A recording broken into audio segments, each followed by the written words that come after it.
Tell me about the Northwest 200, mate. Tell me, you're back for the first time, what did we say, 13 years? It is, yeah. It's 13 years since I've been here. Basically, my road racing started at TT in 2007. I went for Centenary TT, and that was my first ever road race on a big bike. My first TT. I got overtaken lapped by McGuinness going over Aggo's Leap, and it was a good view.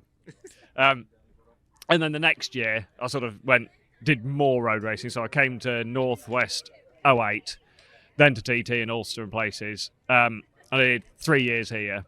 And to be fair, when they put the chicane in at Mathers Cross, and I completely understand why they put it in, I sort of rode it and went, they've cut the knackers off the place a little bit, and it was all straight line chicane or straight line road in, and I thought, I'm not going to bother anymore. Because it's hard work on the bikes. If something goes wrong here, it tends to do your TT in a bit. So I sort of decided to not come here for a bit.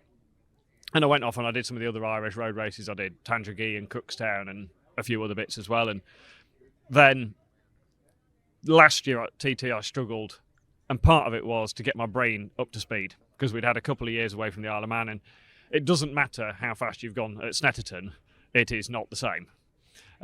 Really? Yeah, it's strange that, isn't it? Yeah. The furniture is a lot further back at Snetterton, and the speed is not so sustained, and it's a bit smoother. So, so I kept saying to Martin, my sort of teammate, I said, on the run up to TT, the best prep you could possibly do is Northwest, because it just gets your brain used to doing 180 mile an hour on bumpy country roads with trees, and then he did why don't you do it then? And I was like, he used my own logic against me. And I mean, I can fight anybody's logic apart from my own. So here I am. And to be fair, I've actually really enjoyed it. So it's good to be back. It looks that way. With keeping an eye on the videos, on the Obsession Engineering videos on YouTube, yeah. which are they're flying. The coverage that you get and the responses that you get are fantastic. And I love watching them. And it's literally you and your camera. You're talking to yourself mainly. It is the best conversation I've ever had. Do you find it quite cathartic in a lot of ways? It actually, right, this is an oddity. I spent a couple of years actually writing a diary in an evening.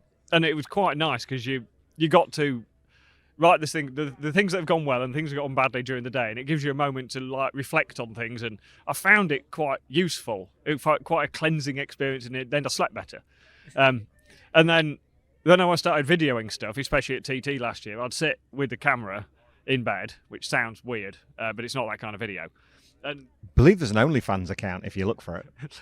No, I had to take it down. So I